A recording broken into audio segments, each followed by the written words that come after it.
नमस्कार, I welcome you all to brainstorm ED. मैं हूं रुपेश कुमार मिश्र और एक नए वीडियो में मैं आप सभी का स्वागत करता हूं। भाई, इस वीडियो में हम लोग जो बात करेंगे, जिन लोगों का पार्ट 1 का रिजल्ट अभी कुछ दिनों पहले प्रकाशित किया गया है, उनमें से बहुत सारे ऐसे छात्र हैं जो लोग अपने रिजल्ट से असंतुष्ट हैं। तो जो लोग संतुष्ट नहीं हैं उनके लिए क्या ऑप्शन है रिजल्ट में सुधार करवाने के लिए। काफ़ी सारा वीडियो मैं इस पर बना चुका हूँ, लेकिन इस वीडियो में आप लोगों को बताऊंगा कि पार्ट 1 के रिजल्ट में आप लोग मार्क्स को कैसे बढ़ा सकते हैं, क्या क्या तरीका आपके पास में अवेलेबल है, पहली बात। दूसरा बात है, जो बहुत सारे ऐसे भी छात्र हैं जो अब्सेंट हैं, जिनको प्रमोट कर दिया गया है या पेंडिंग शो कर रहा है पार्ट 1 में, तो फिर उसका क्या निराकरण होगा। पेंडिंग वाला भी इश्यू होता है, उसका एप्लीकेशन कैसे लिखना है। टेलीग्राम ग्रुप में मैंने इसके लिए वोट भी करवाया था, तो लगभग आधा आधा पार्ट 1 का रिजल्ट और आपका एप्लीकेशन कैसे लिखना है उस पर भी 20% के करीब वहाँ पर वोटिंग हुआ था।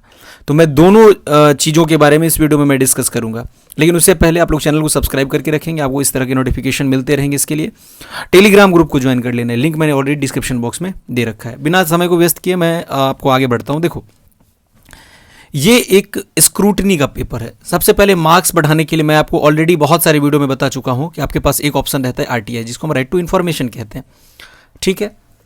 और एक होता है स्क्रूटनी, जिससे आपके कॉपी का समीक्षा किया जाता है।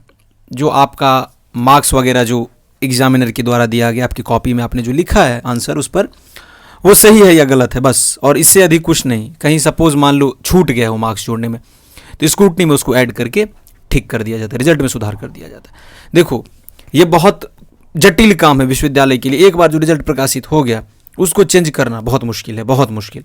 ये आपने ऑलरेडी पहले ही देखा होगा, लेकिन फिर भी अपने मन की संतुष्टि के लिए हम लोग वो हर एक प्रोसेस को अपनाते हैं जिससे हमारे रिजल्ट में सुधार हो सकता है। तो चलो जान लेते हैं उसको। एक देखो, आप स्क्रूटनी कर लो। अगर आप रिजल्ट से संतुष्ट नहीं होते तो स्क्रूटनी आप करके अप्लाई कर दो अभी, ठीक है। इससे क्या होगा कि अगर आपका छूटा होगा कहीं पे मार्क्स वगैरह, ऊपर से चेक करेगा, एडिंग और सब्सट्रैक्टिंग में कहीं मिस्टेक होगा, उसको ठीक कर दिया जाएगा। लेकिन हाँ, एक बात और है, उसमें कंडीशन है। अगर आपका कहीं पे मान लो ज़्यादा मार्क्स हो गया है तो उसको माइनस भी वो किया जा सकता है, वहाँ पे घट जाएगा आपका मार्क्स। क्योंकि मान लो जब आप आवेदन के लिए अप्लाई करोगे स्क्रूटनी के लिए, तो इस तरह से आपका अप्लाई हो जाएगा, आपका नाम, आपका क्रमांक, परीक्षा केंद्र का नाम, परीक्षा नाम एवं महाविद्यालय का नाम, और जिस विषय में आपने स्क्रूटनी करा है उसका पत्र संख्या और आपका प्राप्तांक, मतलब कितना मार्क्स आपको पहले आया, और बाद में जब चेंजिंग होगा तो फिर अपडेट किया जाएगा, वो बात की बात है। ये एक एप्लीकेशन आपको मिलेगा जब आप आवेदन कर दोगे तब स्क्रूटनी के लिए।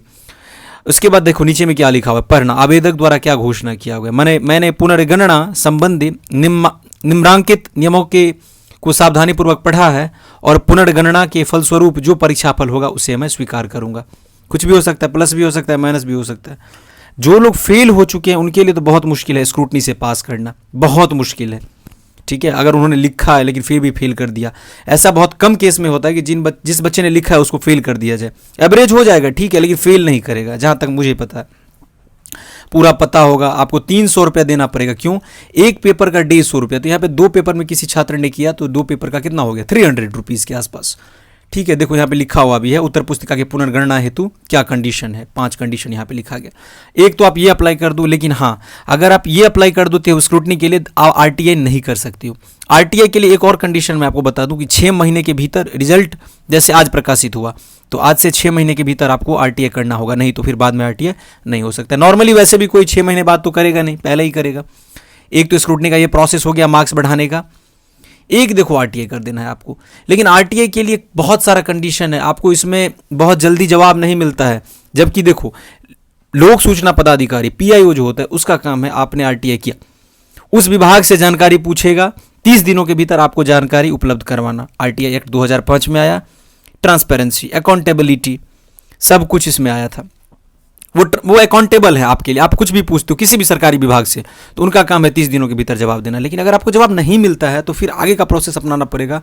ये तो है कि काफ़ी लेंदी है, लेकिन इसके पीछे अगर आप लग जाओगे कि नहीं मुझे इसको सुधार करवाना है, तो आपका रिजल्ट सुधार हो सकता है। जिनका फेल है या फिर जो लोग काफ़ी कॉन्फिडेंट है अपने कॉपी पर, जिनको लगता है कि अगर कहीं ना कहीं पुनर्गणना होता है तो कहीं छूटा हुआ मार्क्स हो सकता है आपका बाद में ऐड हो जाए जब कॉपी का इवैल्यूएशन आप ओपन डेस्क पे रखो, तो भाई आरटीआई करो। ये स्क्रूटनी किसके लिए है? जो पास वगैरह होना चाहते, 2 4 5 मार्क्स के फेल हो रहे हैं वो पास होना चाहते, तो स्क्रूटनी, नहीं तो आरटीआई। मैं आज बहुत डिटेल में जाके इसको समझा रहा हूँ। ये इस तरह का एक एप्लीकेशन आपको ऑटोमेटिक किसी भी साइबर कैफ में जाओगे मिल जाएगा, ये ले लेना। और फॉर्म फिलअप करने का यही तरीका है, लिख दोगे लोक सूचना पदाधिकारी। मैं एक बार फिर डिटेल में बता देता हूँ। ललित नारायण मिथिला विश्वविद्यालय दरभंगा, अपना नाम, जैसे मैंने अपना नाम लिख रखा था जब मैंने 2 बार अप्लाई करा, अपना पूरा पता, मांगी गई सूचना में ऐसे देखो लिखना, अपना नाम लिख देना, सत्र लिख देना, जिस कॉलेज से आप हो, और जो ललित नारायण मिथिला विश्वविद्यालय के अंतर्गत आता है इसमें किस ऑनर से आप हो ये लिख देना, आपका रोल नंबर, पंजीयन संख्या, कॉलेज कोड, केंद्र कोड, और किस कॉपी पर आपको आरटीआई करना है उन दोनों का कॉपी नंबर। और फिर गौ में ऐसे करके मैं अपने भौतिक प्रतिष्ठा या जो आपका ऑनर्स होगा, जिस पेपर के मार्क्स से आप असंतुष्ट हो, मैटर लिख के मैं अपने कॉपी का उत्तर पुस्तिका का छाया प्रति चाहता हूँ। देखो यहाँ पे ये लाइन आपको लिखना है।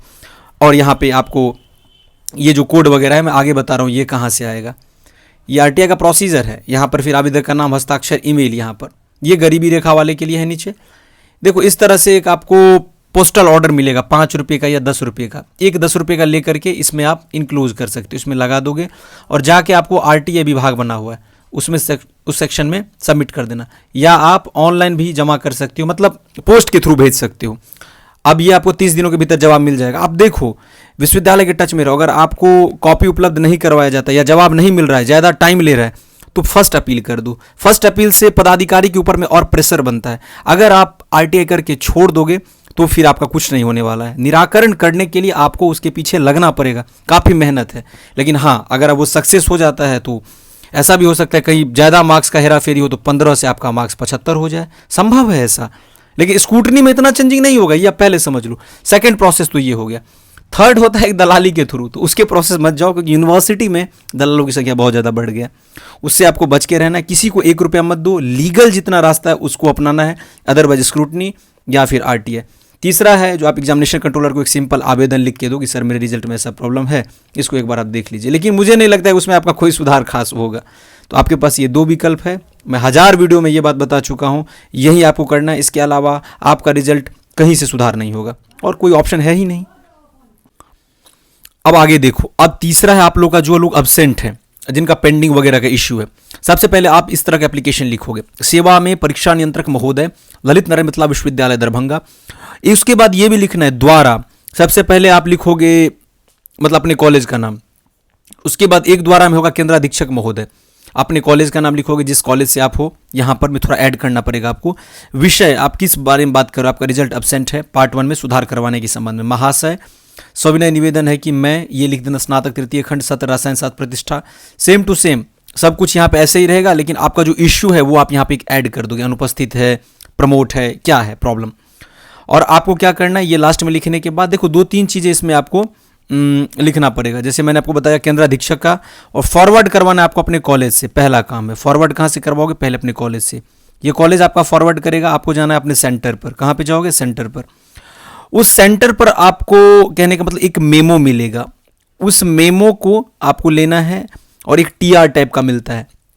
फिर वो फॉरवर्ड करेगा आपका जो सेंटर है, जहाँ पर सेंटर पर आता है एग्जाम का, फॉरवर्ड करेगा आपके कॉलेज पर। आप कॉलेज पर जा करके अपना एडमिट कार्ड, अपना मार्कशीट और ये आवेदन सेम इसी तरह का, बस 2 चीज़ें और इसमें जोड़ना है, क्योंकि मैंने 3rd ईयर के लिए ये लिखा था, इसी में मैं ऐड करके आपको समझा दे रहा हूँ। बार बार लिखना सही नहीं लगता। इसमें एक द्वारा यहाँ पे आप लिखोगे, द्वारा आपके कॉलेज का नाम, एक में फिर द्वारा केंद्राधीक्षक महोदय जो आपका सेंटर जहाँ हुआ था। 2 चीज़ें ऐड करना है और बाकी सेम टू सेम लिख के, और नाम, कॉलेज, नीचे में आपका आज्ञाकारी छात्र या जो कुछ योर ओबीडियंट, नाम, कॉलेज, रोल नंबर, वर्ग, पंजीयन संख्या, आंसर आईडीआर नंबर और सत्र, यहाँ पे तिथि डालोगे और इसको जाके आपको सबमिट कर देना है। उस कॉलेज का काम है, यूनिवर्सिटी ने ये आदेश दे रखा है कि वो कॉलेज आके, जो संबंधित कॉलेज है वो यूनिवर्सिटी में सारा डेटा जमा करेगा। उसके बाद आपका रिजल्ट मान के चलो ना मिनिमम 10 दिनों के अंदर आपका सुधार हो जाएगा। 2-3 दिन में भी हो सकता है, जितना फास्टली हो जाए। ये प्रोसेस शॉर्टली आपको अपनाना है अब्सेंट के लिए। और बाकी रिजल्ट से जो लोग असंतुष्ट हैं उनके लिए भी मैं सारा विकल्प, सारा ऑप्शन बता चुका हूं। अगला वीडियो आप लोगों को किस टॉपिक पर चाहिए आप लोग कमेंट सेक्शन में आके बताएंगे। मैं कोशिश करता हूं कि हर एक वीडियो आप लोग के लिए इंफॉर्मेटिव तरीके से लाऊं, ताकि आप लोग को वो हेल्पफुल हो। अगर आप लोग का कोई कमेंट होगा तो कमेंट बॉक्स में जरूर बताएंगे। मैक्सिमम कमेंट आप लोग करें वीडियो के रिगार्डिंग, और वीडियो को लाइक करें अगर वीडियो अच्छा लगा हो तो। हमारे साथ चैनल पर बने रहने के लिए आप सभी का बहुत बहुत धन्यवाद।